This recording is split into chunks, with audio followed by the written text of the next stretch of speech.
雍正皇帝伪装平民前往少林寺学艺，却因少林寺只收14岁以下弟子而被拒之门外。雍正不甘心，他不顾皇帝脸面，径直跪在少林寺门口，无论大雨倾盆还是太阳暴晒，都没有阻止他学武的决心。当他不吃不喝连跪2天2夜，少林方丈终于心软，他向雍正提出一个任务，要他每日从山底挑水50担上山，砍柴50担上山，只要他能撑得住，就可以破例收他为弟子。雍正喜不自胜，可他虽在皇宫学过武功，但这种体力活实在没做过，以至于他刚开始挑水那2天，总是在半山腰打翻水桶，引来师兄弟一阵嘲笑。如此坚持100天，眨眼过去，雍正终于成了少林寺正式的俗家弟子。有师兄疑惑，雍正家境一定不错，为什么要来少林寺受苦呢？雍正笑着没有正面回答，对方哪里知道他来少林寺可是身负任务。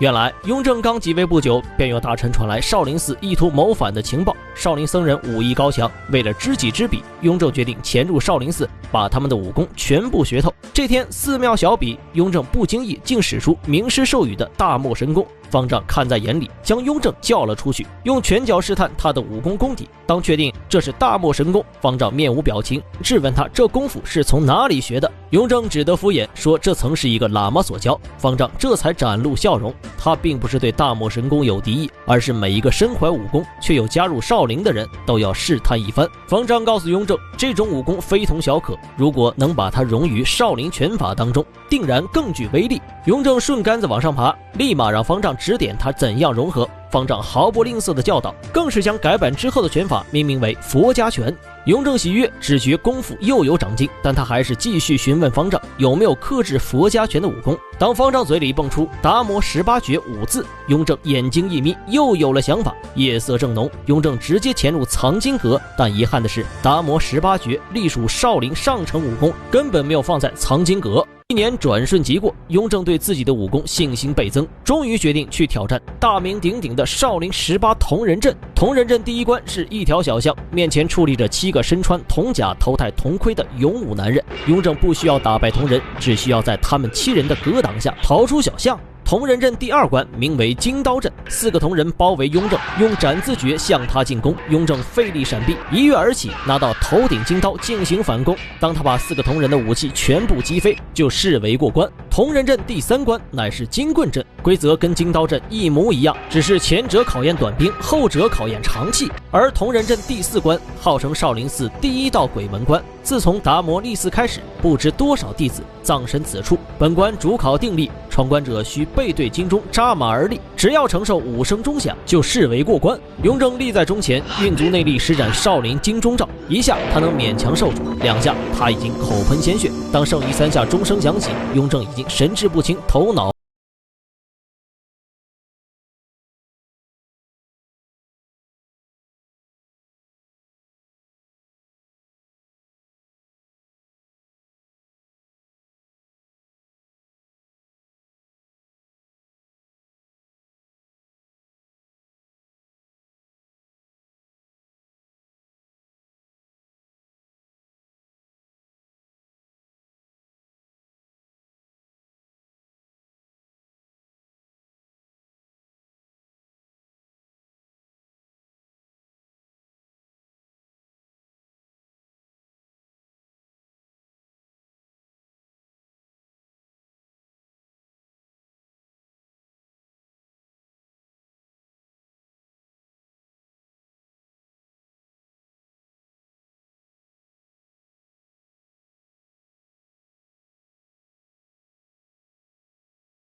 前的5月初5，他曾告诉手下大臣，让他们在3年后来接自己，这不就是明天吗？雍正咬紧牙关，决定要在离开前冲破铜人阵。次日一早，他第3次踏入铜人阵大门。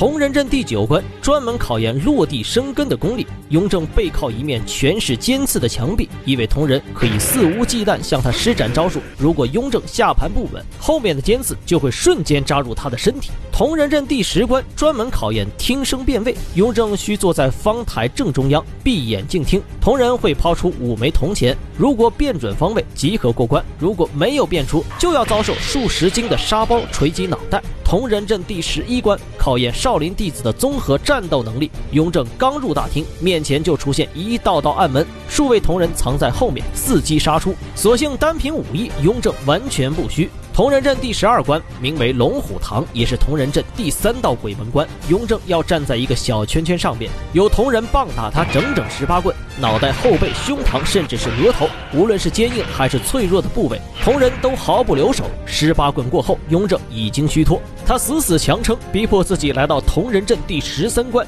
只要越过这道千斤闸，他就能搬动龙虎鼎，成功闯关。不曾想，眼看千斤闸要被撑开，少林方丈却突然出现，让弟子关闭机关。雍正跪倒在地上，不知何意。方丈又让弟子移开火龙鼎，通天门一开，竟是几位朝廷大员。雍正这才知道自己的身份已经暴露。雍正苦不堪言，他依旧跪在地上恳求方丈，不管自己是谁，他始终是少林门徒，能不能允许他来闯一下最后一关？方丈严词拒绝，要是他雍正在这里出了差错，少林寺承担不起责任。雍正沮丧，发疯般捶打地板。有大臣不知死活，此时还敢向他邀功。恭喜4阿哥学艺圆满。圆满。